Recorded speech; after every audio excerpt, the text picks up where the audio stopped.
नमस्कार. मी राहुल गोस्वामी स्टार्टअप उद्योग या व्हॉट्सॲप प्रशिक्षणामध्ये आपल्या सर्वांचं स्वागत करतो.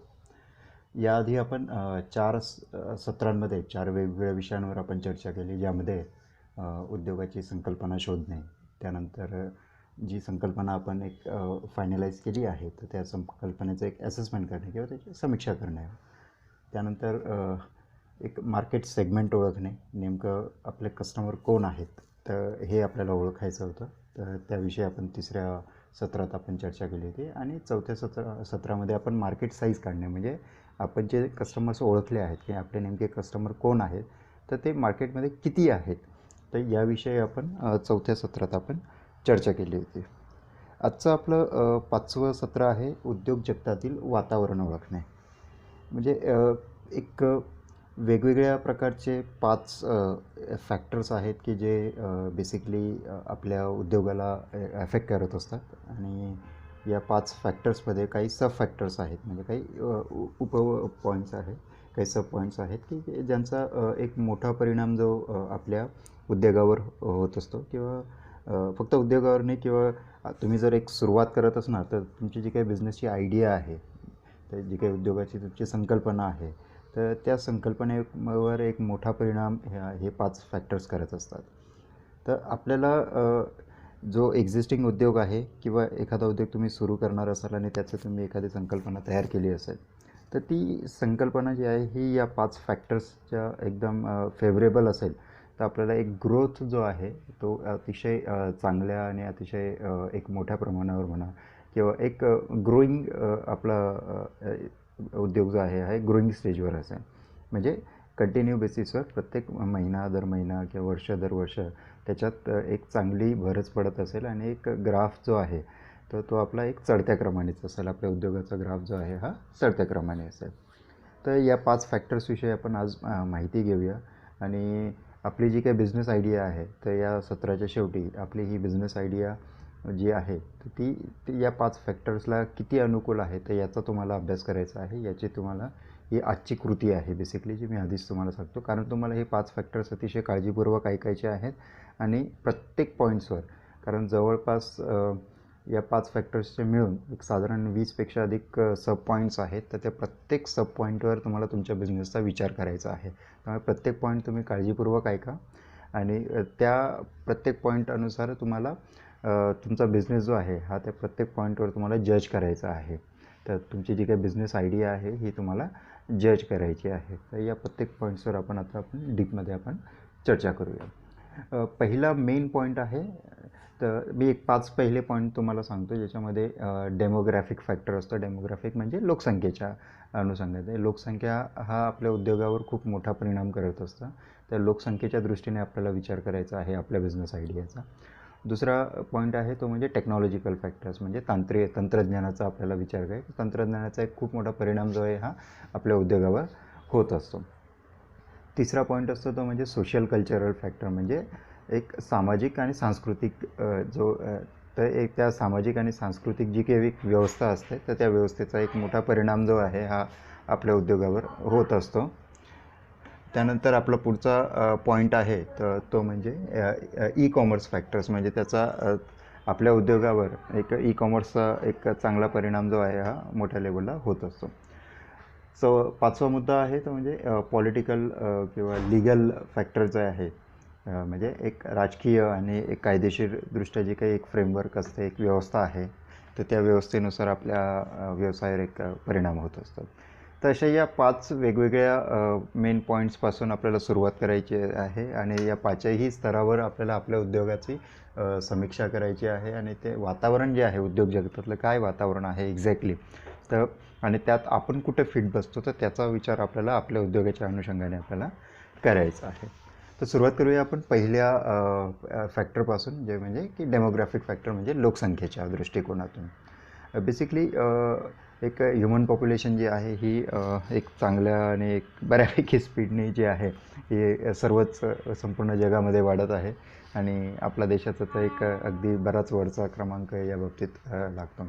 त्यामुळे एका दृष्टीने आपल्याला त्याचं निगेटिव्ह जरी फॅक्टर असले तरी आपण बिझनेस पॉईंट ऑफ व्ह्यू जर विचार केला तर एक पॉझिटिव्ह फॅक्टर हा खूप मोठ्या प्रमाणावर आहे. तुम्ही बऱ्याच ठिकाणी वाचलं असेल की आज संपूर्ण जग हे भारताकडे एक खूप मोठं मार्केट म्हणून बघतं, कारण भारताची लोकसंख्या त्या दृष्टीने तशी मोठी आहे आणि त्यामुळे एक खूप मोठं मार्केट जे आहे हे भारताकडे आहे. त्यामुळे एक कन्झ्युमर म्हणा, एक कस्टमर लेवल जो आहे हा खूप मोठ्या प्रमाणावर कुठल्याही सेवा किंवा कुठल्याही वस्तूंसाठी एक कन्झम्पशनसाठी एक कन्झ्युमर जो आहे तो खूप मोठ्या प्रमाणावर आपल्या देशामध्ये उपलब्ध आहे. त्यामुळे एक उद्योजकतेच्या दृष्टिकोनातनं लोकसंख्या अधिक लोकसंख्या ही आपल्यासाठी ही फायदेशीरच असते. तर त्याचा आपल्याला विचार करायचा आहे. त्यामुळे आपल्याला एक पॉईंट असा बघायचा आहे की कुठलाही उद्योग आपण ज्या ठिकाणी आपण सेटअप करत आहात तर तो जास्तीत जास्त लोकांपर्यंत पोहोचणं हे खूप महत्त्वाचं असतं आणि त्या दृष्टिकोनातून आपल्याला आपल्या देशामध्ये बरंच मोठं मार्केट आहे, भरपूर मोठं मार्केट आहे आणि आपल्याला फक्त एक कार्य करायचं आहे की आपण आपली जी काही मार्केटिंग स्ट्रॅटेजी आहे ती अशा पद्धतीने डिझाईन करायची की आपण जास्तीत जास्त लोकांपर्यंत जे आहे हे आपण पोहोचू शकू. यात दुसरा पॉईंट आहे तो म्हणजे एरिया. एरिया हा खूप महत्त्वाचा, म्हणजे ज्या ठिकाणी आपण उद्योग करत आहोत तर त्याचा आसपासचा एरिया जो आहे, एक आपण एक्झाम्पल म्हणून पकडूया की एक 2 ते 5 किलोमीटरचा रेंजमधला जो एरिया आहे हा अतिशय महत्त्वाचा असतो. कारण त्या एरियामध्ये कशा प्रकारची लोकसंख्या आहे परंतु ती कशा प्रकारची आहे, म्हणजे जे काही तुमचं प्रॉडक्ट आहे किंवा तुमची जी काही सर्व्हिस आहे तर ते प्रॉडक्ट किंवा ती सर्व्हिस ती लोकं घेऊ शकतात का त्या एरियातले, तर त्या दृष्टिकोनातून आपल्याला विचार करायचा आहे. तर घेऊ शकतात का म्हणजे काय, त्याच्यामध्ये फायनान्शियल आलं, त्यानंतर एक स्टँडर्ड ऑफ लिव्हिंग आलं, तर असे बरेचसे पॉईंट्स असतात. तर त्या अनुषंगाने आपल्याला विचार करायचा असतो आणि त्यानंतर आपण ॲक्सेस पण बघत असतो की जसं आसपास एक मोठे टॉवर्स आहेत किंवा एक चौक वगैरे आहे, तर अशा एक गजबजलेल्या ठिकाणी जर आपला उद्योग व्यवसाय असेल तर आपल्याला एक चांगला फुटफॉल जो आहे ह्या कस्टमर्सचा किंवा एक मिनिमम मार्केटिंग कॉस्टमध्ये आपल्याला मॅक्सिमम रिझल्ट जो आहे हा आपल्याला त्या माध्यमातून मिळत असतो. त्यामुळे एरिया हा अतिशय महत्त्वाचा असतो. त्यानंतर आहे तिसरा पॉईंट म्हणजे एज, म्हणजे वय म्हणजे एक साधारण बऱ्याचदा असं होतं की खूप सारे प्रोडक्ट्स जे असे असतात हे बेसिकली प्रत्येक एक वयानुसार प्रत्येकाचं जे मार्केट आहे हे वेगवेगळं असतं. जसं लहान मुलांचं मार्केट वेगळं आहे, मुलींसाठीचं मार्केट वेगळं आहे, तरुणांचं मार्केट वेगळं आहे, तरुणींचं मार्केट वेगळं आहे, जे ज्येष्ठ नागरिक आहे तर त्याच्यामध्ये वेगवेगळे त्यांच्यासाठी जे काही बनवलेले प्रोडक्ट्स आहेत तर त्याचं मार्केट वेगळं आहे. तर एज फॅक्टरनुसार हे प्रोडक्ट्स जे आहेत हे व्हॅरी करत असतात. जसं आपण मागच्या काही सत्रांमध्ये आपण वडापाव वगैरे असे काही उदाहरणं आपण घेतले की ज्याच्यामध्ये बेसिकली तरुणांकडे वगैरे हा फोकस किंवा नोकरदार वर्ग आहे तर त्याच्यावर फोकस केला जातो. तर एज पॉईंट ऑफ व्ह्यू तुमचं जे प्रोडक्ट आहे किंवा तुमचं जे सर्व्हिस आहे हे नेमकं कुठल्या वयातलं व्यक्ती जो आहे हा घेऊ शकतो. जसं मी माझ्या प्रशिक्षणाबद्दल मी मागच्या सत्रातून तुम्हाला सांगितलं की माझं जे प्रशिक्षण आहे बेसिकली हे 20 वर्षापासून ते एक 40 ते 50 वर्षापर्यंतचे जे व्यक्ती आहेत, या वयोगटातले व्यक्ती आहेत तर ते घेऊ शकतात. तर मला ज्यावेळी माझ्या उद्योगासाठी मला मार्केट साईज काढायचं असतं तर मी त्यावेळी मग विचार करतो की मला 20 ते 50 वर्ष वयातल्या जे व्यक्ती आहेत तर त्यांनाच मला माझ्या उद्योगाबद्दलची जी माहिती आहे ती मला द्यायची आहे. तर त्याच पद्धतीने तुम्हालाही सुद्धा या गोष्टीचा विचार करायचा आहे की तुमचे काही प्रोडक्ट असे आहेत का की जे फक्त तरुणांसाठी आहेत. तर बेसिकली मग त्यावेळी तुम्हाला ज्या ठिकाणी तरुणांचं येणं-जाणं खूप जास्त आहे की तरुणींचं येणं-जाणं जे तरुण वयोगटातले जे आहेत तर त्यांचं येणं-जाणं एखाद्या ठिकाणी जसं कॉलेज एरिया आहे किंवा हॉस्टेल एरिया आहे किंवा ज्या ठिकाणी हॉटेल्स वगैरे आहेत, काही स्पोर्ट्स स्टेडियम्स वगैरे आहेत, योगा केंद्र वगैरे आहे, तर असे काही जिम वगैरे आहे, व्यायामशाळा वेगवेगळे. तर अशा जे एरियाज आहेत की जिथे मोस्ट ऑफ द तरुणांचं एक येणं-जाणं जास्त असतं, तर अशा एरियामध्ये जर तुमचं प्रोडक्ट असेल तर त्याचा तुम्हाला जास्त फायदा जो आहे हा मिळू शकतो. तर त्या अनुषंगाने आपल्याला विचार करायचा आहे की आपलं प्रोडक्ट जे आहे हे एज फॅक्टरनुसार कुठे बसतं आहे आणि त्या एजचे जे लोक आहेत ते हे जिथे जास्तीत जास्त असेल तर अशा लोकांच्या रीचमध्ये येण्यासाठी आपलाही जो काही उद्योग किंवा व्यवसाय हा त्यांच्या एक रीचमध्ये असावं, म्हणजे ते आपल्यापर्यंत पोहोचू शकावे. त्यानंतर चौथा पॉईंट आहे तो म्हणजे जॉब्स. बेसिकली ये जॉब्सच्या पॉईंट ऑफ व्ह्यू म्हणजे काही तुमचे काही उत्पादनं असतील तर जे काही म्हणजे नोकरदार वर्गाच्या लोकांसाठी अतिशय कामाचे असतील, तर त्या अनुषंगाने जर तुमचा प्रोडक्ट असेल तर तुम्हाला जे काही लोक जॉब्स करतात तर त्याच्याविषयी त्यांना जास्तीत जास्त सर्व्हिस देणं किंवा त्या अशा लोकांच्या एरियामध्ये असणं किंवा अशा लोकांच्या टचमध्ये असणं हे आपल्याला गरजेचं आहे. जसं अगदी आपण मुंबईचं खूप मोठं फेमस उदाहरण घेऊ आपण, डबेवाले, ज्यांच्या म्हणजे एक मॅनेजमेंटची एक खूप म्हणजे एक अप्राइज केलं गेलं आणि अगदी लंडनच्या राणीपर्यंत त्यांनी त्यांचा सत्कार वगैरे झाला. आणि आज संपूर्ण जगामध्ये डबेवाल्यांचं जे मॅनेजमेंट आहे ते एक अतिशय उत्कृष्ट उदाहरण मॅनेजमेंटमधलं म्हणून घेतलं जातं आणि त्यांची केस स्टडी ही जगभरामध्ये त्याच्यावर अभ्यास केला जातो. तर इतकं अतिशय सुंदर कार्य जे आहे डबेवाल्यांचं आपल्या मुंबई शहरामध्ये हे सुरू असतं. तर त्यांचा जो फोकस आहे हा बेसिकली म्हणजे की जे नोकरीवर जातात तर त्या नोकरीवर जाणाऱ्या लोकांसाठी ते डबे घरपोच जे आहे त्यांच्या घरून ते डबा घेऊन त्यांच्या नोकरीच्या स्थानापर्यंत देणं हे त्यांचं बेसिकली एक निश मार्केटमध्ये ते काम करतात. तर त्यामुळे त्यांचा फोकस जो आहे हा फक्त नोकरीवर जाणाऱ्या लोकांनाच ते सर्व्हिस देतात ते, किंवा असं बिझनेस वगैरे यांना त्यांची सर्व्हिसमध्ये त्यांचे बेसिकली एकदम अतिशय फोकस्ड काम करतात त्या. तर आपल्यालाही आपलं प्रोडक्ट हे अशाच पद्धतीने बघायचं आहे. सगळ्यांना ओव्हरऑल नाही विकायचं आपल्याला, आपल्याला निश म्हणजे आपल्या प्रोडक्टसाठी एक बेसिकली कोण कस्टमर आहे हे आपल्याला आपण जर ओळखलं तर त्याचा आपल्याला एक खूप चांगला रिझल्ट मिळतो. आपली मार्केटिंग कॉस्ट, आपली एनर्जी कमी खर्च होते आणि आपल्याला जास्तीत जास्त एक चांगला स्ट्रेट फॉरवर्ड रिझल्ट जो आहे हा मिळत असतो. त्यानंतर पाचवा आपला पॉईंट आहे तो म्हणजे इन्कम लेवल. आता मी एक मागच्या सत्रामध्ये एक इंटरनॅशनल टूरच्या बद्दलचं एक मी उदाहरण आपल्याला दिलं होतं की याच्यामध्ये बेसिकली लंडनचं एक पॅकेजबद्दल मी एक सांगितलं की ते 1 लाखाचं समजा ते पॅकेज आहे. पण ज्या व्यक्तीचे आर्थिक उत्पन्न किंवा जे एक वार्षिक उत्पन्न जे आहे तेच 3 लाख असेल तर तो 1 लाख रुपये खर्च करून तो लंडनच्या टूरला येईल का?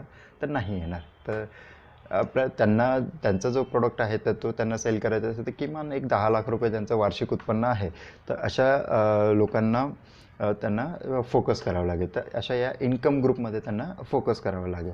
तर आपल्यालाही त्याच पद्धतीने बघायचं की आपलं जे काही एखादं प्रोडक्ट आहे, सर्व्हिस आहे, तर ते आपण कुठल्या इन्कम ग्रुपसाठी आपण काम करत आहोत आणि कोण आपल्याला त्या पद्धतीने पैसे जे आहे ते देऊ शकतात. तर त्या बेसिक आपल्याला लेवलला आपल्याला काम करायचं आहे. त्यानंतर आपल्याला एक पुढचं 6वं आपलं पॉईंट आहे, सब पॉईंट आहे तो म्हणजे की लोकांची खर्च करण्याच्या सवयी काय आहेत. तर त्यानुसार आपल्याला त्यांना एक रिच जो आहे तो त्यांच्यापर्यंत आपल्याला पोहोचावं लागेल. जसं फॉर एक्झाम्पल ज्या लोकांचं एक मॉलमध्ये जाणं वगैरे आहे किंवा सुपर मार्केटमध्ये वगैरे जाण्याच्या सवयी आहेत किंवा थिएटर्समध्ये वगैरे त्यांना जावंसं वाटतं किंवा जसं जे बरेचसे एंटरटेनमेंट पार्क्स असतात वगैरे अशा ठिकाणी ते त्यांना एक जावंसं वाटतं. ते एक त्यांचा जो खर्च करण्याचा जो एक हॅबिट आहे किंवा काय बऱ्याच लोकांना ऑनलाईन शॉपिंग वगैरे करावं असं वाटतं तर ते शॉपिंग पोर्टल्सवर ते नेहमी व्हिजिट करत असतात. तर अशा लोकांना म्हणजे ज्यांना एक शॉपिंगची एक खूप आवड आहे, तर एक त्यांचा आर्थिक स्तरही त्यांचा खर्च चांगला आहे किंवा त्यांना खर्च करण्याची त्यांची इच्छाशक्ती एक चांगली आहे.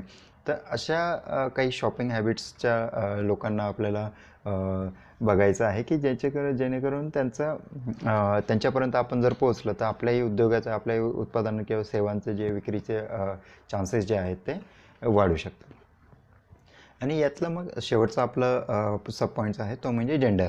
त्याच्यामध्ये आपण मागेही चर्चा केली की आपलं जे प्रोडक्ट आहे हे नेमकी कोणासाठी आहे, म्हणजे हे स्त्रियांसाठी आहे का पुरुषांसाठी आहे. तर त्या अनुषंगाने आपल्याला काम जे आपल्या जो फोकस आहे तो आपल्याला करायचा असतो की जेणेकरून म्हणजे आपले जर स्त्रियांशी रिलेटेड काही उत्पादनं असतील तर तुम्हाला मार्केटिंग करताना फक्त त्यांच्यावरच फोकस करावं लागेल की तुम्हाला पुरुषांना त्यांच्याबद्दल त्या स्त्रियांच्या उत्पादनाबद्दल सांगून काही उपयोग नाही. कारण त्याच्यामध्ये त्यांचा एक रोल जो आहे हा अतिशय नगण्य असतो, अतिशय कमी असतो. त्यामुळे तुम्हाला जे प्रोडक्ट्स आहेत ते जे लेडीज रिलेटेड प्रोडक्ट आहेत ते तुम्हाला त्यांच्या आपल्या याच्यावरच तुम्हाला फोकस करावं लागेल, त्या क्लासमध्येच तुम्हाला फोकस करावं लागेल की जेणेकरून तुमच्या उत्पादनांचे जे काही सेल आहे तो अधिक चांगल्या पद्धतीने, अधिक मोठ्या पद्धतीने हा होऊ शकतो. तर अशा पद्धतीने आपल्याला या सर्व पॉईंट्स जे आहेत हे लोकसंख्येच्या दृष्टीने असे वेगवेगळे पॉईंट्स आहेत आणि या अनुषंगाने आपल्याला आपल्या संपूर्ण जी स्टार्टअपची एक आयडिया आहे, आपल्या बिझनेसची आयडिया आहे किंवा तुमचा एक्झिस्टिंग बिझनेस असेल तर त्याच्यामध्ये तुम्ही हे सगळं काम करत आहात का, तर याचा विचार करायचा असेल. नसेल करत तर तुम्हाला फक्त या सत्र जे आहेत ते त्याच्याप्रमाणे तुम्ही कृती करून तुम्ही पुन्हा तुमचं एक ब्ल्यूप्रिंट जे आहे व्यवसायाची एक तयार करू शकतात सहज. तर त्या ब्लूप्रिंटचा मग त्यानंतर तुम्हाला फॉलोअप जो आहे हा करायचा आहे किंवा त्या ब्लूप्रिंटनुसार तुम्हाला चालायचं आहे. आता आपण दुसरं मेन फॅक्टर बघूया, तो म्हणजे टेक्नॉलॉजिकल फॅक्टर. टेक्नॉलॉजिकल फॅक्टर म्हणजे तंत्रज्ञान. आता बऱ्याचशा व्यवसाय जे आहे की आज तंत्रज्ञानाने खूप मोठी झेप घेतली आहे आणि अतिशय म्हणजे दररोज काहीतरी नवीन नवीन ॲक्टिव्हिटीज, नवीन नवीन ॲप्स, नवीन नवीन काहीतरी बऱ्याच गोष्टी येत असतात. म्हणजे ते डिजिटलच्या माध्यमातून इंटरनेटचा खूप मोठा प्रस्ताव वाढला आहे आणि त्या माध्यमातून बऱ्याचशा काही फॅक्टर्स जे आहेत हे आपल्या व्यवसायावर जे आहे हे आघात करत असतात. याच्यामध्ये बेसिकली पहिला पॉईंट असतो तो म्हणजे R&D ॲक्टिव्हिटीज. बरंचसं जेवढं आपण जे काही तुमचं उत्पादन आहे किंवा तुमच्या सेवा आहे तर त्यामध्ये तुम्ही एक R&D करण्याचा प्रयत्न करा, हे खूप महत्त्वाचं आहे. कारण जसं एक उदाहरण दाखवून मी पुन्हा वडापावच्या ह्याच्यावर येतो. आज वडापाव गल्लोगल्ली विकले जातात बरोबर, पण तरीसुद्धा काही ब्रँड्स असे आहेत तर ते काहीतरी नवीन घेऊन येतात आणि त्या ब्रँड्सच्या माध्यमातून किंवा ते काहीतरी वेगळी चव, काहीतरी वेगळ्या, काहीतरी ॲडिशनल ते तयार करत असतात. मध्यंतरी मी एक साऊथचं एक डोसेवाले होते, त्यांच्याबद्दल मी ऐकलं होतं की ते 900 प्रकारचे डोसा जे आहे हे प्रोव्हाइड करतात. आता आपण नॉर्मली आपण आपल्या इथे महाराष्ट्रात वगैरे आपण कुठेतरी डोसा केला, आपण एक 5-10 प्रकारचे वगैरे आपण ऐकले असते, पण 900 प्रकारचे डोसा म्हणजे हे अतिशय म्हणजे किती प्रचंड लेवलला त्यांनी त्यांच्या एक R&D सेगमेंटमध्ये त्यांनी काम केलं असेल, किती वेगवेगळे आयडियाज त्यांनी लावले असते. तर म्हणजे हे विचार करण्यासारखं, कारण 900 हे खूप मोठं संख्या आहे आणि हे इझिली काहीतरी म्हणजे अगदी म्हणजे इकडून तिकडून कॉपी पेस्ट केलं तरी 900 काळ तयार करणं म्हणजे हे जोक नाही. म्हणजे तर अतिशय त्यांनी मेहनत केली असेल आणि त्यांनी प्रचंड त्याच्यावर R&D केली असेल, त्यांनी बराच अभ्यास केला असेल आणि त्यानंतर त्यांनी ते तेवढे प्रकारचे डोसा जे आहे ते तयार केले आहेत. तर आपल्यालाही त्याच पद्धतीने आपल्याला कुठेही कॉपी पेस्ट वगैरे करून काम नाही होणार. तर आपल्याला बऱ्याचसं आपल्याला R&D स्वतः मेहनत करावं लागेल, स्वतः काहीतरी नवीन त्याच्यामध्ये डेव्हलपमेंट्स करावं लागतील, काहीतरी तुम्हाला कट करावं, काहीतरी ॲडिशन्स करावं लागतील. तर एक त्या पद्धतीने आपल्याला आपल्या बिझनेसमध्ये काही करता येतं का त्याच्याविषयी तुम्हाला विचार करावा लागेल. त्यानंतर दुसरं आहे तो म्हणजे स्पीड ऑफ टेक्नॉलॉजी. म्हणजे तंत्रज्ञानाचं काय वेगाने तंत्रज्ञान बदलतं आहे. असं अगदी आपण काही वर्षांपूर्वीचं एक 10-12 वर्षांपूर्वीचं आपण विचार केला की त्यावेळी एक मोबाईल जे आहेत तर हे अतिशय म्हणजे उच्चभ्रू लोक वगैरे किंवा हाय क्लास सोसायटीमध्ये वगैरे किंवा जे कॉर्पोरेट क्लासमध्ये वगैरे जाणारे जे लोक होते तर त्यांच्याकडेच अगदी दिसायचं. म्हणजे मला स्वतःला लहानपणाची आठवण आहे माझी की एक आमच्या शेजारी राहायचे. मी ज्यावेळी एक नाशिकला ज्यावेळी येतो आहे शिक्षणानिमित्त, तर त्यावेळी मी त्यांच्याकडे पहिल्यांदा मोबाईल बघितला होता आणि त्या मोबाईलला म्हणजे हात लावायची सुद्धा त्यावेळी हिंमत होत नव्हती की म्हणजे कारण पडला तर काय होईल किंवा काही झालं आपल्याकडनं चुकून तर काय होईल.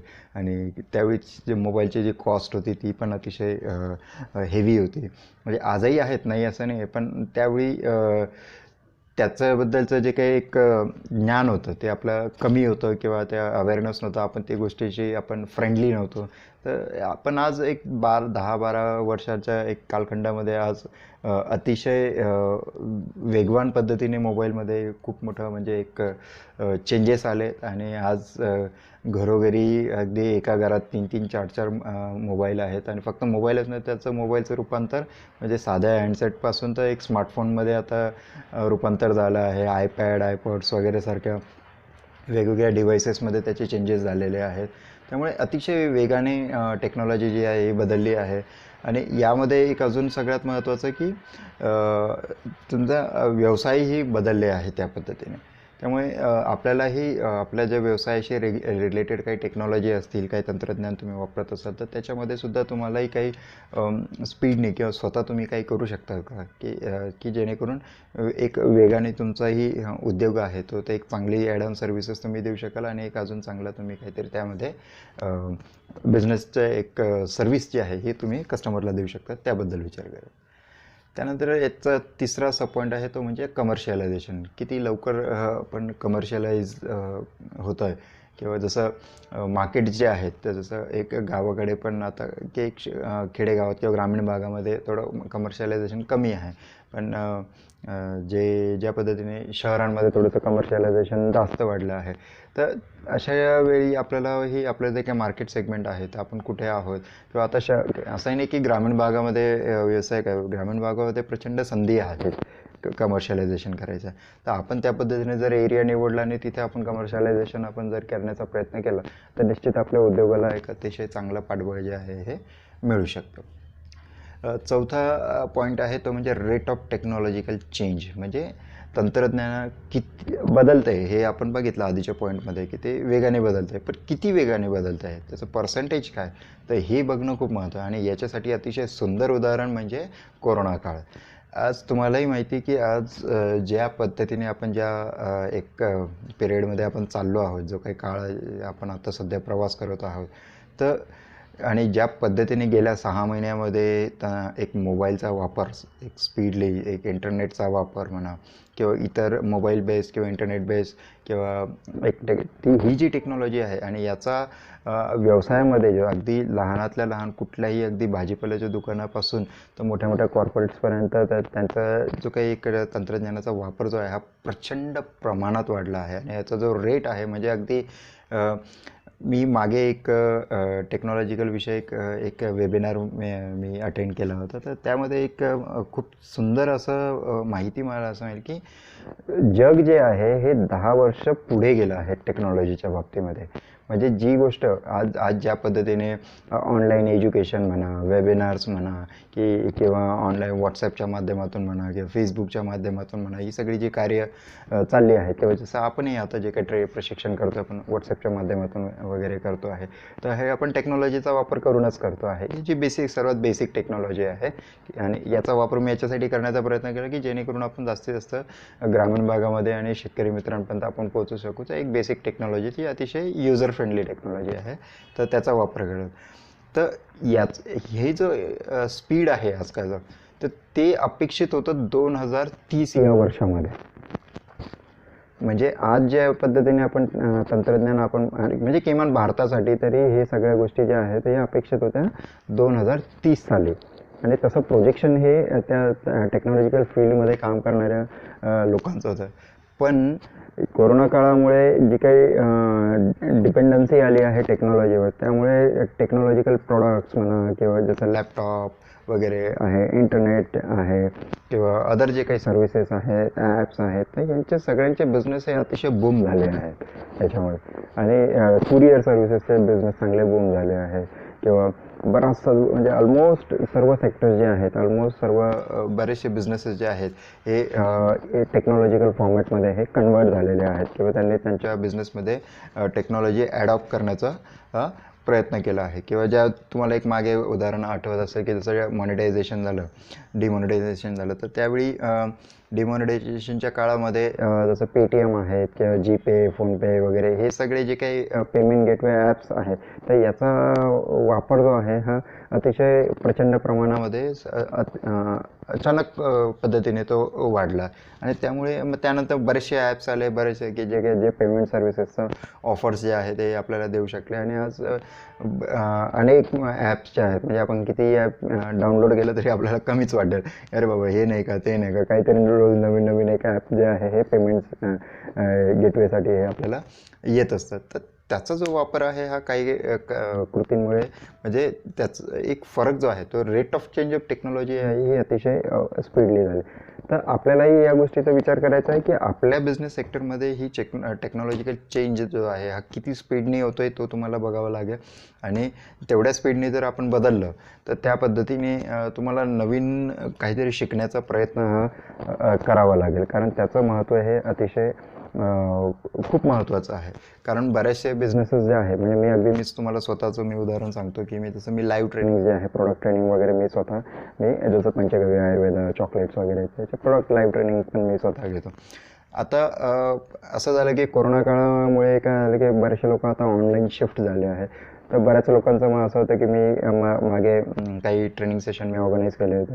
त्यांचं की असं आम्हाला शिकायचं आहे पण आम्ही तुमच्या इकडे येऊ नाही शकत, कारण मुंबईत एक कोरोनाचा काळ म्हणजे बऱ्यापैकी आहे. तर म्हणजे पेशंट्स भरपूर वाढले, तर त्या अनुषंगाने मग त्यांचं म्हणणं की आम्हाला घरचे येऊ देत नाही, किंवा आम्हाला यायला थोडीशी भीती वाटते, किंवा अजून पूर्णतः ट्रेन बस लोकल वगैरे अजून सुरुवात नाही झाली, पण आम्हाला शिकायचं आहे. तर आता काय करावं लागेल? तर मग त्यावेळी मग मलाही एक यक्ष प्रश्न पडला की आता आपण काय करायला पाहिजे. तर मग साहजिक मग पुन्हा म्हणजे एक अभ्यास करतो आपण, जसं ABCD. तर टेक्नॉलॉजिकलचा जो अभ्यास आहे तो करायला सुरुवात केली, आणि तो माझा सुरू आहेच सगळ्या गोष्टीमध्ये. जर वेगवेगळे ॲप्लिकेशन्स आहे, वेगवेगळे डिजिटायझेशन्स आहे, व्हिडिओ क्रिएशन्स आहे, त्यानंतर डिजिटल कोर्सेस वगैरे आहे. तर याच्याबद्दलचं संपूर्ण नॉलेज वगैरे जे आहे तर हे घेण्याचं एक स्पीडली मी सुरुवात केली. आधी होतंच, नाही होतं असं नाही, पण त्याच्यामध्ये अजून इन डेप्थ जाऊन की जेणेकरून एक बेस्ट आपण प्रॉडक्ट जे आहे ते आपण डिझाईन करू शकतो. तर आता मॅन्युअल वर्किंगपेक्षा आता टेक्नॉलॉजिकल प्रॉडक्ट जे आहेत, म्हणजे जे ट्रेनिंग मी मॅन्युअली देत होतो किंवा प्रॅक्टिकली लाईव्ह ट्रेनिंग देत होतो, आता त्याला मला कन्वर्ट करायचं आहे डिजिटल ट्रेनिंग्समध्ये. तर मग डिजिटल ट्रेनिंग्सविषयीचे जे सगळे एक छोटे मोठे बारकावे आहेत, तर ते सगळे शिकून मग त्याच्यामध्ये मग इम्प्लिमेंटेशन करून टेक्नॉलॉजिकलमध्ये, आणि मग त्याचं मी एक येणाऱ्या काही काळासाठी मी काही प्लान्स तयार केले, आणि त्याचं मग ॲडॉप्शन जे आहे, म्हणजे त्या टेक्नॉलॉजीचं ॲडॉप्शन जे आहे हे मी स्वतःमध्ये करण्याचा प्रयत्न केला. आणि मग त्याच्यातून मी आता नवीन नवीन जे आहे, तर मी बरेचसे नवीन प्रॉडक्ट्स जे आहेत ते मी येणाऱ्या काळामध्ये मी लॉन्च करणार आहे. नवीन सर्व्हिसेस जे आहे हे मी येणाऱ्या काळामध्ये लॉन्च करणार आहे. आणि संपूर्ण जे काही माझं जे लाईव्ह ट्रेनिंगचे जे सेशन्स होते ते कम्प्लिटली मी आता डिजिटल माध्यमामध्ये त्याला कन्वर्ट करतो आहे.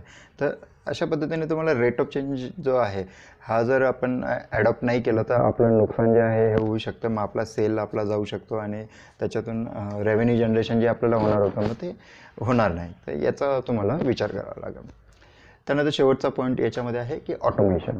आजकाल बऱ्याचशा ज्या गोष्टी आहेत हे ऑटो मोडवर येणं हे खूप गरजेचं आहे, किंवा जे काही टेक्नॉलॉजी आहे त्याच्या माध्यमातून त्याचा वापर करून आपल्याला ऑटोमेशन करणं हे अतिशय महत्त्वाचं आहे. जसं पेमेंट गेटवेचं ऑटोमेशन करणे, प्रॉडक्ट डिलिव्हरीसाठी ऑटोमेशन करणे. तर अशा ज्या पद्धती आहेत तर त्याचं नॉलेज घेऊन आपल्याला त्याचं इम्प्लिमेंटेशन जे आहे हे आपण आपल्या प्रॉडक्टच्या ह्याच्यामध्ये आपल्याला करावं लागेल. तर तुम्हालाही तुमच्या बिझनेसमध्ये की काही गोष्टी तुम्हाला ऑटोमेशन करता येत आहेत का, तर त्याचा विचार करा. पण यामध्ये मी एक फॅक्टर नक्की सांगेल की ऑटोमेशन हे तेवढंच करा की ज्याच्याने तुमचा फायदा होऊ शकेल. कारण एक उद्योजक म्हणून मला असं वाटतं की आपण एखादं जर ऑटोमेशन करत आहोत आणि त्यामुळे जे काही आपलं कामगार आहे किंवा आपल्या इथे जे काही काम करणारे किंवा आपल्यावर डिपेंडंट असणारे काही लोक आहेत, तर त्यांच्या पोटावर पाय नाही तर म्हणजे त्यांचा रोजगार तर आपण म्हणजे हे करणार नाही ना. तर त्याचा विचार करून ऑटोमेशनचा नक्कीच विचार करावा, किंवा मग त्यांना मग काहीतरी आपण ट्रेनिंग्सच्या माध्यमातून त्यांना आपण ट्रेनिंग दिलं होतं की जे काही ऑटोमेशन आपल्याला करायचं आहे तर ते हँडलिंगचा जे ट्रेनिंग आहे तर त्याचं प्रशिक्षण देऊन त्यांना त्यांची लेवल जे आहे हे अपग्रेड करून घेता आली. तर नवीन हायरिंग करण्यापेक्षा जे ऑलरेडी एक्झिस्टिंग मॅनपॉवर आहे तर त्यांनाच तुम्हाला एक अपग्रेडेशन करता आलं तर किमान त्यांना आपण मदत करू शकतो आणि आपलाही फायदा आपण करून घेऊ शकतो. म्हणजे त्यांचीही मदत, त्यांचाही जॉब लॉस होणार नाही आणि आपल्यालाही बेनिफिट जो आहे हा होईल. म्हणजे दोघांचा एक विन विन सिच्युएशनचा जर एक वापर केला तर त्याचा एक चांगला परिणाम जो आहे हा एक फायदा जो आहे आपल्याला. कारण प्रत्येक वेळी आपण बिझनेस करताना बिझनेसविषयीचं बोलतो, पण काही गोष्टी अशा असतात की त्या सामाजिक भान ठेवून जे आहे, म्हणजे कारण आपण एक कॉर्पोरेट सोशल रिस्पॉन्सिबिलिटी असते आणि या कॉर्पोरेट सोशल रिस्पॉन्सिबिलिटीच्या माध्यमातून जर आपण कार्य थोडंसं केलं तर एक नक्कीच आपल्याला खूप चांगले त्याचे फायदे जे आहे हे येणाऱ्या काळामध्ये आपल्याला होऊ शकते.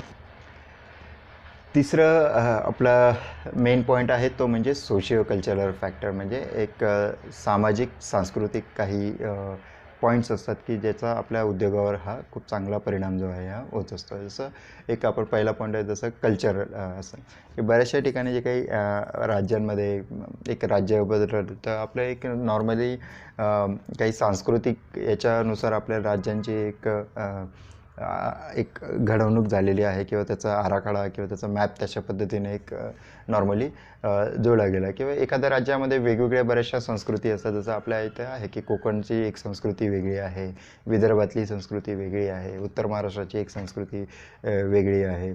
तर अशा वेगवेगळ्या संस्कृती असतात. त्यामुळे आपण ज्यावेळी आपण काम करतो तर आपलं प्रॉडक्ट जे आहे हे आपल्या सराउंडिंगमध्ये किंवा आपण ज्या ठिकाणी काम करतो, ज्या शहरात किंवा राज्यामध्ये आपण काम करतो, तर त्या राज्यातल्या कुठल्या कुठल्या संस्कृती तिथे कार्य करत आहेत किंवा कुठल्या कुठल्या संस्कृती लोक फॉलो करतात आणि आपलं प्रॉडक्ट त्या संस्कृतीच्या रिलेटेड आपण काय फिट करू शकतो का, तर त्या दृष्टीने आपल्याला विचार करायचा आहे.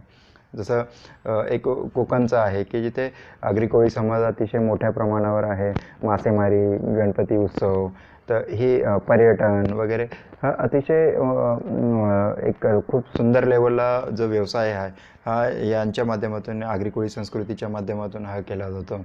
आणि अतिशय खूप छान उत्सव जसे आगरी कोळी महोत्सव वगैरे हे खूप छान छान उत्सव जे आहेत हे कोकणामध्ये भरत असतात. तर त्यावेळी मग त्या अशा काही रिलेटेड या संस्कृतीच्या रिलेटेड आपल्या कोकणात काही काम करता येईल का, तर त्याचा एक विचार जर केला तर त्याचा एक चांगला बेनिफिट येणाऱ्या काळामध्ये तुम्हाला होऊ शकतो. त्यानंतर असतं की एक हेल्थ अवेअरनेस, म्हणजे आपले शारीरिक जे काही आहे एक हेल्थ कॉन्शियसनेस जे आहे तर त्याचा एक अवेअरनेस किती आहे, तर त्या अनुषंगाने सुद्धा आपलं प्रोडक्ट आणि सर्व्हिसेस जे आहे आपल्याला डिझाईन करावं लागतील. बरेचसे आता जसं कोरोना काळामध्ये मास्कचा बिझनेस हा खूप चांगल्या लेवलला झाला, कारण हेल्थ कॉन्शियस लोक. त्यानंतर सॅनिटायझर, म्हणजे सॅनिटायझरमध्ये तर अक्षरशः म्हणजे करोडो अरबो रुपयांची उलाढाल या गेल्या 6-8 महिन्यामध्ये झाली. कारण ते हेल्थ अवेअरनेसच्या दृष्टिकोनातून लोकांचा बराचसा कल हा मास्क विकत घेणे, सॅनिटायझर विकत घेणे वगैरे विषय हा खूप प्रचंड पद्धतीने वाढला. तर असेही काही बरेचसे प्रोडक्ट आहेत, जसं ग्लोव्ज वगैरे आहे, ॲप्रॉन आहे, हेअर कॅप आहे. तर असे बरेचसे जे काही प्रोडक्ट्स आहेत जे हेल्थ रिलेटेड प्रोडक्ट आहेत तर त्यांचा खप जो आहे हा खूप मोठ्या लेवलला वाढला. त्यानंतर इतरही जसं ग्लासेस वगैरे आहे. तर आपण अशा पद्धतीने काही हेल्थच्या अवेअरनेसच्या माध्यमातून, म्हणजे तुमच्या प्रोडक्टच्या माध्यमातून काही हेल्थ अवेअरनेस होते का, तर तेही तुम्ही तो पॉईंट जो आहे हा तुम्ही हायलाईट केला तर त्याचा एक चांगला बेनिफिट जो आहे हा तुम्हाला सेल्स पॉईंट ऑफ व्ह्यू होऊ शकतो. त्यानंतर पॉप्युलेशन बद्दल आपण विचार केला होता की की जेवढी लोकसंख्या, जिथे जास्तीत जास्त घनदाट लोकसंख्या आहे तर अशा ठिकाणी आपण सर्व्हिसेस देण्याचा प्रयत्न केला तर आपल्याला एक चांगला फायदा जो आहे होऊ शकतो. ग्रोथ रेटच्या बाबतीमध्ये आपल्याला विचार करायचा आहे की कुठल्या गोष्टींचा ग्रोथ जो आहे हा एक स्पीडली किंवा रॅपिडली किंवा ट्रेंड जो आहे हा याचा आपल्याला विचार करायचा की येणाऱ्या भविष्यामध्ये किंवा आताचा एक जो प्लॅटफॉर्म आहे तर त्यामध्ये कुठल्या सेगमेंटमध्ये, कुठल्या सेक्टर्समध्ये एक चांगली ग्रोथ होत आहे. तर आपण आपलं प्रोडक्ट त्याविषयीचं किंवा त्या संदर्भातलं जर आपण एक प्रोडक्ट आपण डिझाईन करू शकतो का, तर त्याचा विचार करायचा आहे. जसं कोरोना काळामध्ये मी तुम्हाला सांगितलं की सॅनिटायझर, हँडवॉश वगैरे हे सगळे प्रोडक्ट्सची डिमांड जी आहे ही खूप चांगल्या लेवलला वाढली आणि अतिशय लहान लहान उद्योजकांपासून तर मोठ्या मोठ्या उद्योगांपर्यंत त्यांना सगळ्यांना खूपच चांगला बेनिफिट जो आहे हा या माध्यमातून झाला. तर आपल्यालाही ते की एक तो ट्रेंड होता आणि तो ट्रेंड एक सेट झाला त्या 6-8 महिन्यामध्ये आणि त्याच्यातनं त्याचा खप जो आहे प्रोडक्टचा हा चांगल्या पद्धतीने वाढला. तर आपल्यालाही त्याचा विचार करायचा आहे. त्यानंतर आपल्याला विचार करायचा आहे तो म्हणजे एज डिस्ट्रीब्युशन. जे आपण एजबद्दल आपण आधीही विचार केला होता, आता फक्त आपल्याला त्याच्यामध्ये डिस्ट्रीब्युशन जे आहे तर ते आपल्याला करायचं आहे. त्यानंतर करिअर ॲटिट्यूड म्हणजे लोकांचा कुठल्या याच्याकडे कल आहे तर त्यानुसार सुद्धा तुम्ही प्रोडक्ट जे आहे ते डिझाईन करू शकतात. जसं प्रत्येकाची एक आवड जी आहे ही वेगवेगळी असते, प्रत्येकाला वेगवेगळ्या क्षेत्रात काम करावं असं वाटतं. तर आपल्याला आपलं प्रोडक्ट जे आहे हे कुठल्या करिअरच्या लोकांसाठी आपल्याला आपलं प्रोडक्ट सूट होईल तर त्याच्यावर आपण जर फोकस केला तर त्याचा एक चांगला बेनिफिट जे आहे हे होऊ शकतो. आणि त्यानंतर मग यात एक शेवटचा सब पॉईंट याच्यामध्ये की सेफ्टी एक्सपेक्टेशन म्हणजे एक काय की सुरक्षा काय आहे, तर त्या अनुषंगाने सुद्धा आपलं प्रोडक्ट जे आहे हे आपल्याला सुरक्षेचे जे त्याच्या एक स्तरावर, म्हणजे बरेचसे ॲक्रिडेशन असतात किंवा काही सेफ्टीचे लायसन्सेस वगैरे असतात ते आपल्याला घ्यावं की आपलं प्रोडक्ट जे आहे हे health point of view safe आहे. किंवा एक जसं सोप्स वगैरे असतात तर सोप्समध्ये बाबा मी साबण वापरतोय तर ते स्किनला इरिटेशन नाही व्हावं, तर एक स्किन पॉईंट ऑफ व्ह्यू तो सेफ आहे. तर एक अशा काही सेफ्टीच्या एक्सपेक्टेशनच्या ग्रेडवर आपलं प्रोडक्ट फिट बसतं आहे ना, तर त्याविषयीसुद्धा आपल्याला तयारी करायची आहे. आता पुढचा आपला जो एक फॅक्टर आहे तो म्हणजे इकॉनॉमिक फॅक्टर. इकॉनॉमिक म्हणजे आर्थिकदृष्ट्या बऱ्याचशा गोष्टींचा एक परिणाम जो आहे हा आपल्या बिझनेसवर होत असतो, ज्याच्यामध्ये बेसिकली जी डी पी आहे. जी डी पीचा आता जेवढी जी डी पी ही जी डी पीचा रेट हा चांगला असेल तर तेवढा एक लोकांचा मार्केटमध्ये खरेदीचं प्रमाण जे आहे हे वाढत असतं आणि त्या दृष्टिकोनातून ते अतिशय चांगलं आहे. तर जेवढं जी डी पीचा रेट काय राहील तर त्यानुसार सुद्धा लोक इन्व्हेस्टमेंट्स वगैरे करायला हे मागे पुढे बघत असतात किंवा ते विचारपूर्वक इन्व्हेस्टमेंट जे आहे ते करत असतात. तर त्याचा एक मोठा परिणाम जो आहे हा आपल्या बिझनेसवर होऊ शकतो. म्हणजे कदाचित तुम्हाला जर काही फंड्स वगैरे हवे असतील तर इन्व्हेस्टर लोक ते फंड्स वगैरे द्यायला मागे पुढे एक विचार करतात की पैसे टाकायचे का नाही, पैसे इन्व्हेस्टमेंट करायचे का नाही. तर त्याचा एक मोठा फॅक्टर जो आहे हा जी डी पी असतो. त्यानंतर जे काय इंटरेस्ट रेट असतं, इंटरेस्ट रेट म्हणजे बेसिकली जर तुमचं जी डी पीचा वगैरे याच्यावर काही परिणाम झाला तर एक आर बी आय वगैरे आहे बँकिंगच्या याच्यामध्ये, बँकेचे रेट्स काय आहे इंटरेस्ट रेट्स, ते इंटरेस्ट रेट वाढले तर साहजिक की ते प्रोडक्टचा खप किंवा ते लोन वगैरे एक डिस्बर्समेंट वगैरे किंवा लोन घेणं वगैरे, तर याच्यावर बराचसा जो परिणाम आहे हा आपल्या उद्योगावर होऊ शकतो. कारण आपल्याला बेसिकली जर एक इंटरेस्ट रेट वाढले तर साहजिक आहे आपण खूप वेळा विचार करून मगच आपण ते लोन वगैरे किंवा ते आपल्याला किंवा बँकसुद्धा आपल्याला पैसे देताना बऱ्याचशा गोष्टींचा विचार करत असते. तर त्या दृष्टिकोनातून सुद्धा आपल्याला आपल्या व्यवसायावर बराच परिणाम होतो. त्यानंतर इकॉनॉमिक ग्रोथ. आता जसं कोरोना काळामध्ये ऑलमोस्ट काही महिने जे आहे हे म्हणजे इकॉनॉमिक ग्रोथ जी आहे ही ऑलमोस्ट स्टॉप झाली आहे आणि जगभरात झालं. संपूर्ण जगभरामध्ये प्रत्येकच देशाचा जो काही एक जी डी पी होता तो निगेटिव्ह लेवलला गेला आणि त्याच्यामध्ये बरंचसं नुकसान, आर्थिक म्हणजे सगळ्या गोष्टी बंद होत्या आणि त्यामुळे बरंचसं नुकसान पण झालं बरंच. आणि त्यामुळे आर्थिक संकटातून एक जग जे आहे हे सर्व या माध्यमातून गेलं. त्यामुळे त्याचा एक खूप वाईट परिणाम जो आहे हा झाला. पण हळूहळू त्या याच्यातनं आता एक आपण सावरतो आहे, त्याच्यातून बाहेर निघत आहे आणि पुन्हा पूर्वपदावर सर्व परिस्थिती जी आहे ही येत आहे की जेणेकरून हळूहळू जे काही इकॉनॉमिक ग्रोथ जे आहे ही एक पॉझिटिव्ह लेवलला वाढवत आहे. तर त्याचंही असे काही वातावरण ज्यावेळी निर्माण होतं तर त्यावेळी त्याचा परिणाम जो आहे हा आर्थिक क्षेत्रावर होता, त्याचा परिणाम आपल्या व्यवसायावर सुद्धा होत असतो.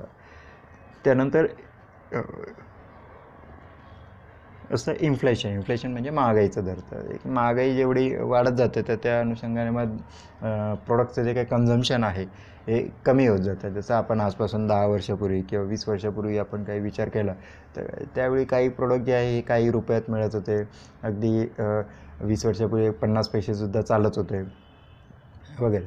पण आज 50 पैसे तर कोणी बघत पण म्हणजे अगदी ₹1 ₹2 सुद्धा आजकाल काही व्हॅल्यू ही नाहीच्या बरोबर आहे. तर बरेचसे म्हणजे त्याचा जो परिणाम जो आहे, महागाईचा परिणाम जो आहे हा सर्व या अमाऊंट्स जे आहेत किंवा जे काही नाणे वगैरे आहेत तर त्याचा वापर होतं. त्याचा बराचसा फरक जो हा गेल्या 15 ते 20 वर्षांमध्ये झाला आणि अशा पद्धतीने तो इन्फ्लेशन रेट जो आहे जेवढा वाढत जाईल तर तेवढं प्रॉडक्टची जी काही कॉस्टिंग आहे तर ती वाढत जाते. त्यामुळे महागाईचा दर जेवढा कंट्रोल ठेवता येईल तर तेवढं आपल्याला एक जगणं जे आहे हे सुसह्य होऊ शकतं. किंवा महागाईचा दर कारण जर वाढला तर उत्पादनाच्या किमती वाढतात, सर्व्हिसेसच्या किमती वाढतात आणि मग त्यानंतर मग ते युजर्सचे ते पॉकेट फ्रेंडली राहत नाही. तर त्यामुळे ते इन्फ्लेशनचा सुद्धा आपल्या व्यवसायावर हा बराच मोठा परिणाम होत असतो. नंतर एक्सचेंज रेट म्हणजे बेसिकली एक आंतरराष्ट्रीय स्तरावर एक जे म्हणजे डॉलर टू रुपीचा रेट आहे किंवा पाऊंड टू रुपीचा रेट आहे. तर ते रेट्स काय आहे तर जेवढा डॉलरचा रेट कमी होत जाईल तेवढा आपल्याला आपल्या देशाला फायदा होत जाईल. तर हा एक अतिशय महत्त्वाचा आहे आणि त्यासाठी आपल्याला आपली आर्थिक एक प्रगती जी आहे ही आपल्याला मोठ्या स्तरावर आपल्याला करावं लागेल. तर त्यावेळी आपल्याला बिझनेसमध्ये अतिशय चांगला बेनिफिट जो आहे हा आपल्याला होऊ शकतो. किंवा आपण ज्यावेळी एक्सपोर्ट करू तर एक्सपोर्ट करताना आपण जेवढं जास्तीत जास्त एक्सपोर्ट करू तर त्यावेळी आपल्याला करन्सी डिफरन्सचा बेनिफिट जो आहे हा आपल्याला होऊ शकतो. तर त्यामुळे आपणही आपले प्रोडक्ट हे जेवढे एक्सपोर्ट ओरिएंटेड आपण करू शकू तर तेवढं आपल्याला एक्सपोर्ट ओरिएंटेशनचा आपल्याला विचार जो आहे हा करावा लागेल. यानंतर यात शेवटचा 5वा जो फॅक्टर आहे तो म्हणजे पॉलिटिकल आणि लीगल फॅक्टर. आता याच्याबद्दल आपल्याला विचार करायला म्हणजे एक राजकीय आणि कायदेशीरदृष्ट्या जे काय बऱ्याचशा बऱ्याच वेळा असं होतं की जे काही पॉलिटिकल पार्टी पॉवरमध्ये आहे तर त्या अनुषंगाने सुद्धा व्यापाराच्या याच्यावर बराचसा परिणाम होतो. कारण त्यांची जर विचारसरणी ही उद्योगाची एक फेवरेबल असेल तर डेफिनेटली त्याचं एक उद्योगाशी रिलेटेड व्यक्तींना किंवा आपल्याला उद्योगामध्ये आपल्याला चांगला बेनिफिट जो आहे हा होत असतो. त्यामुळे पॉलिटिकल पार्टीचाही बराचसा परिणाम जो आहे हा उद्योग क्षेत्रावर हा पडत असतो. त्यानंतर गव्हर्नमेंटच्या पॉलिसीज असतात, त्यांचे काही नवीन नवीन कायदे नवीन नवीन काहीतरी आले तर त्याचाही परिणाम जो आहे हा चांगले फेवरेबल कायदे आले तर आपल्याला बिझनेसमध्ये चांगलं फेवरेबल वातावरण तयार होतं. काहीतरी एखादा असा कायदा आला की ज्याच्याने उद्योग व्यवसायाला किंवा इतरही कुठल्या गोष्टींना जर नुकसान पोहोचणार असेल तर त्याचा एक परिणाम जो आहे हा आपल्या उद्योग व्यवसायावर सुद्धा होत असतो. आणि यात की डिग्री ऑफ गव्हर्नमेंट इंटरव्हेन्शन काय आहे तर त्या पद्धतीने सुद्धा बरेचसं परिणाम जे आहे हे आपल्या उद्योग व्यवसायांवर हे होत असतं. तर या सर्व पॉईंट्सचा आपल्याला विचार करायचा आहे आणि या संदर्भात आपल्याला काय ट्रेंड सुरू आहे सध्या बिझनेसमध्ये, काय आपल्याला करायला हवं, तर त्या अनुषंगाने काही चेंजेस आपल्याला येणाऱ्या काळामध्ये करावे लागतील का, त्यात एक नजर जी आहे ती आपल्याला ठेवावं लागेल उद्योगच्या जगतामध्ये की जेणेकरून त्याचा जो बेनिफिट आहे आपल्याला येणाऱ्या काळामध्ये मिळू शकतो. तर काय जग कुठल्या दिशेने चाललं आहे, त्या उद्योग व्यवसाय कुठल्या दिशेने आहेत, काय नवीन ट्रेंड्स येऊ शकतात, तर त्या ट्रेंड्सचा आपण एक मागोवा घेतला तर त्याचा एक बेनिफिट आपल्याला येणाऱ्या काळामध्ये आपल्याला होऊ शकतं. तर या सगळ्या गोष्टींचा विचार करा, टेक्नॉलॉजिकल फॅक्टर्सचा विचार करा, डेमोग्राफिक फॅक्टर्सचा विचार करा, सोशिओ कल्चर फॅक्टर्सचा विचार करा, इकॉनॉमिक फॅक्टरचा विचार करा, पॉलिटिकल लिगल फॅक्टर्सचा विचार करा आणि त्या माध्यमातून या सर्व पॉईंट्सच्या माध्यमातून मी तुम्हाला जे पॉईंट्स सांगितले तर त्या प्रत्येक पॉईंट्सच्या माध्यमातून आपल्याला काही चेंजेस कुठे काही करावे लागतील का आपल्या बिझनेसमध्ये, तर त्याविषयी विचार करून मग काही नवीन प्रोडक्ट डिझाईन करता येतील का, काही नवीन सर्व्हिसेस डिझाईन करता येतील का, किंवा जे ऑलरेडी एक्झिस्टिंग तुमचे प्रोडक्ट आणि सर्व्हिसेस आहेत तर त्याच्यामध्ये काही मेजर चेंजेस आपल्याला करावे लागतील का, तर याविषयी आपण जर विचार केला तर त्याचा एक चांगला बेनिफिट जो आहे हा तुम्हाला येणाऱ्या काळामध्ये मिळू शकतो. त्यामुळे हे जे 5 फॅक्टर्स आहे हे अतिशय महत्त्वाचे आहे आणि आपली जी काही उद्योगाची जी संकल्पना आहे तर त्याच्यावर या 5 फॅक्टर्सचा खूप मोठा प्रचंड परिणाम जो हा होत असतो आणि त्यामुळे याच्यातून तुम्हाला जर एक ग्रो व्हायचं असेल, बाहेर निघायचं असेल, एक चांगलं तुम्हाला बेनिफिट घ्यायचं असेल तर या 5 फॅक्टर्सवर तुम्ही आजपासून कामाला लागा आणि तुमची जे ऑलरेडी बिझनेस असेल ते तुमचा बिझनेस या 5 फॅक्टर्समध्ये कुठल्या माध्यमातून म्हणजे डेमोग्राफिक्सच्या माध्यमातून तुमच्या बिझनेसवर काही परिणाम होतो आहे का त्याचा विचार करा, टेक्नॉलॉजीच्या माध्यमातून काही परिणाम होतो आहे का त्याचा विचार करा आणि त्याच्यामध्ये काही सुधारणा किंवा काही अपग्रेडेशन किंवा काही नवीन आपल्याला करावं लागेल का, तर ते नवीन करण्यासाठी तर काय नवीन करावं लागेल तर ते लिहून काढा. त्याच्यासाठी काही बजेट वगैरे लागत असेल तर त्याचा विचार करा, तर बजेट जुळवण्याचा प्रयत्न करा आणि काही चेंजेस तुम्हाला करता येईल किंवा तुम्हाला तीच गोष्ट काही फ्री ऑफ कॉस्ट टूल्सच्या माध्यमातून काही करता येईल का किंवा मिनिमम खर्चात काही तुम्हाला ते काही चेंजेस करता येतील का, त्या सर्व गोष्टींचा विचार करा की जेणेकरून तुम्हाला तुमच्या बिझनेसमध्ये एक चांगला बेनिफिट जो आहे हा येणाऱ्या काळामध्ये होऊ शकतो. आजच्या सत्रात एवढंच. यात तुम्हाला काही प्रश्न असतील, काही अडचणी असतील तर नक्कीच तुम्ही मला व्हॉट्सअप करू शकतात. 8097275136 माझ्या व्हॉट्सअप क्रमांकावर तुम्ही व्हॉट्सअप करू शकता आणि तुमच्या काही समस्या असतील, काही अडचणी असतील तर नक्कीच आपण त्यावर चर्चा ही करू शकतो. ज्या ज्या कृती सांगितल्या आहेत त्या कृती तुम्ही नक्कीच स्टेप बाय स्टेप पूर्ण करा. प्रत्येक सत्रानंतर कृती करा आणि प्रत्येक सत्र तुम्ही काळजीपूर्वक ऐका. एक वेळ कळत नसेल तर 2-3 वेळा त्याला रिपीट करा. नोट्स काढा आणि जे जे काही पॉईंट्स आहेत प्रत्येक सत्रानंतर ज्या कृती आहेत त्या ब्लॅक अँड व्हाईट लिहून काढा की जेणेकरून हे प्रशिक्षण सत्र ज्यावेळी पूर्ण होईल तर तुमच्या स्वतःच्या व्यवसायाची एक ब्ल्यूप्रिंट जी आहे तुम्ही स्वतः तयार केलेली असू शकते. कारण प्रत्येक आपला उद्योग हा आपल्याशिवाय बेस्ट हा कोणीच ओळखू शकत नाही. कोणी कितीही सांगितलं तरी आपला उद्योग हा आपला स्वतःलाच आपल्याला तयार करावा लागतो. त्यामुळे तुम्हाला फक्त आपल्याला एक स्ट्रक्चरची गरज असते आणि हे स्ट्रक्चर मी तुम्हाला प्रोव्हाइड करतोच आहे. तर तुम्हाला जे काही स्ट्रक्चर आहे ते मला फक्त त्या स्ट्रक्चरवर तुम्हाला काम करायचं आहे आणि तुमच्या व्यवसायाबद्दलची जे काही एक ब्ल्यूप्रिंट आहे तुमच्या स्वतःच्या व्यवसायाची ती ब्ल्यूप्रिंट तुम्हाला तयार करायची आहे.